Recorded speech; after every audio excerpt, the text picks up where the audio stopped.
Then come back out for us. I have a hope for this. Come in of them, they should go in Madame there.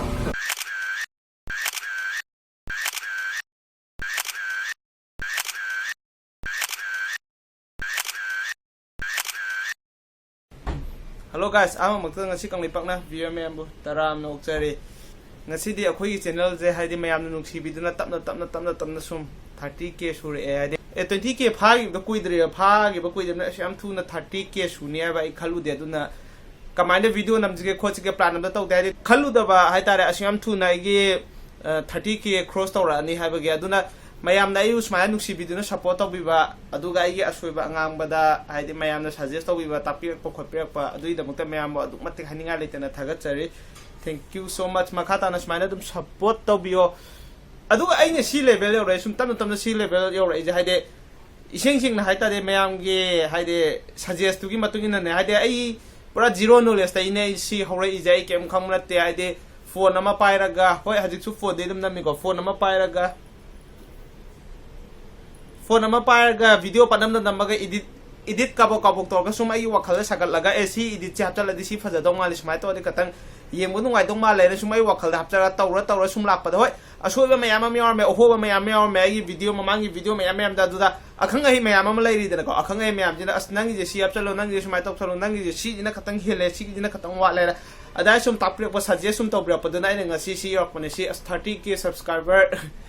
adumati am yam ai gi oina de ko ma 30k subscriber je haide aduna si je noi mayam gi full support ai ne ina ngasi si yor pangam je de no mayam na suggest om the way ta ai level am da dum la ma ga subscriber je sungen hinkala moi ba de subscriber hinkala pai je ai ge video zida khatang improvement la e tamna la e hai ne adu si improvement la je so mayam dagi takpi badune aduna thank you so much ai ge channel jibu support to biduna smaina ai ge channel sibu support to bida aduga mostly mayam na share to bi yam yawe ge channel je haide share to bi raga adu WhatsApp ki status ta thambi bida adumaina thambi bida ine anamba view masing hinkala ga view masing hinkala ni na khangu daba urdaba mising du ure da aduna yam tina nungai asengba yam tina nungai thamoi je pele da sumaina ai channel se share to bi ba amasung noi gi WhatsApp ki status ta thambi bida do na ai gi friend sing na jare ba s bai nangi channel je asmai WhatsApp status ta thame ine kana screenshot to go ulapa ingla tha pai de ai na sukang khangna da mi mai WhatsApp status ta thamam ba thengna ba da na adhaina haide yam tina nungai makhata na swai support to bi wai de phau phajar de ko share pa to tok sem status pa tapn da thambi o wai de aduga ai subscriber man haide ai smana 30k yo we asa pom te samina je na mang na hai pa kuiram ne wai de 25k da yor pa da ge asa po samina je ba aduga ai jo haide adwana mi am na thoina ai gi tamak ta la ga haide ai gi vlog ta gi ai gi channel ji da gi khangnara ini da ma ga ai ga ja adumana khangnara ga mana ai bo adumana treat to bi da ga aduga ai gi vlog ta hap ta ba ja ai to matik nwai te ba ai vlog ta hap ke na khan bai ta ai de vlog si gi matang dai ni na khangnara ai ja si YouTube si matang ji na aduda ai na matang ngai la pa ta sumain haide content na malai ta na hekta asa po chamina do du wakhal khatang nuai te dana ai demo mayam mamang am ti uchaning ta ne na sana 30k gum sur kan da tawje kho che na haina ba adu mahaka ta acha po chap nusi ti kan khale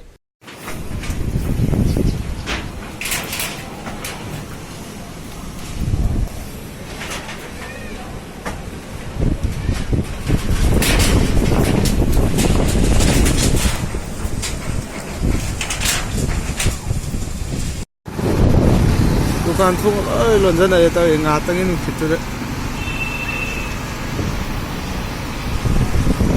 ai ge itona chatore ni na chatmina na mina tre duga la nui go chatmina ji kala puna chatmina ji la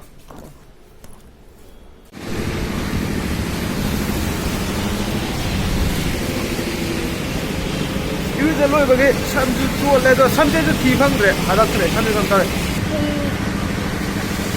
manga ga mine ku thaum do di challe ba do khoi na ni nu una je haina je pung bari ma khai da thenga ja do ga ajike no mai nu si to adu da matam jo lo jin to kare no ta sale bam do le phone na me la si dai re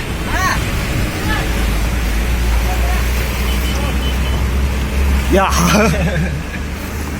ka on de chachiga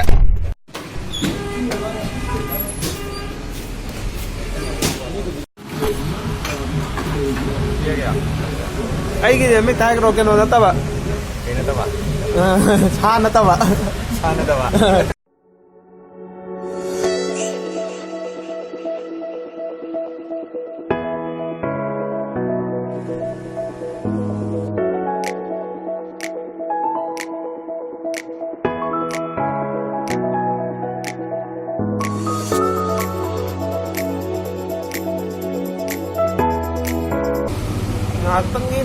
Tuna ade may mulang din na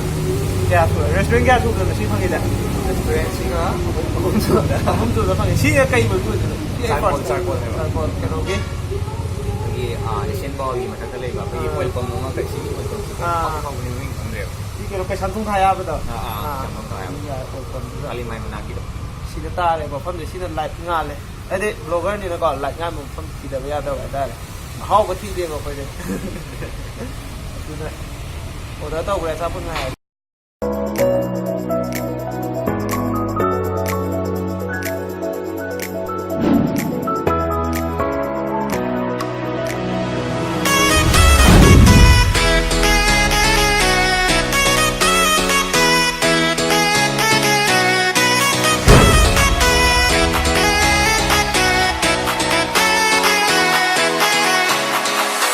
subscriber te vlogger ne ke ba Kaniska no mai ken da vlog manau pa ga la mina re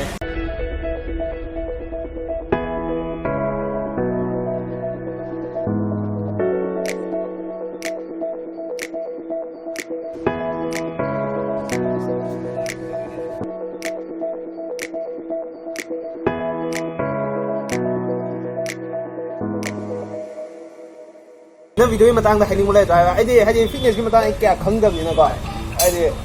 aduna kai de ba मैं wait हंदा नि बयाव ममांग दा video मा हप्सा गे ने दा Ying yo nang kamen pak yaw tro ai aha ma hok pele kamen yi ngam dam de shida we matang da de akhoi ji che de ko mai YouTube che subscribe su to da haji ba ko che subscribe tau de ba aduga ma de ko video de post tham de na ka ai kamen kadang pa de aduga sidarak pa to ka palla dum nukna ta ba ai ne video na ne nukna ra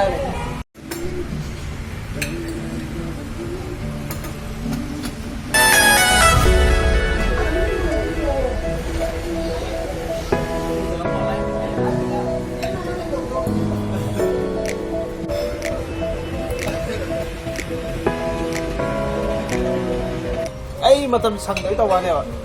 keno haters comment gi jo vlog sim gi taw ne ba ado ai ama yaw gi do yaw ne ba yeng yeng gi ande ade haters kai na katang comment ba page ai ngona sidar bai katang ge ado dom semo hai ba sim gi di taw yam ka de sum mayam da du di ai sim ba gi na de thaba khodi ma dom success oi ba ga ade dom zoro oi pon de da na ai jo aham khalam ba YouTuber afau ba gai ja samna da dum afau me am lai da na maming ban ra da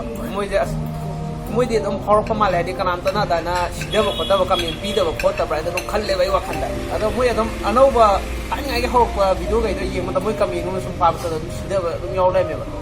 ado ai khala pa tha as khor pa da loi taw ba za ni na mi ne video tha e vlog du ba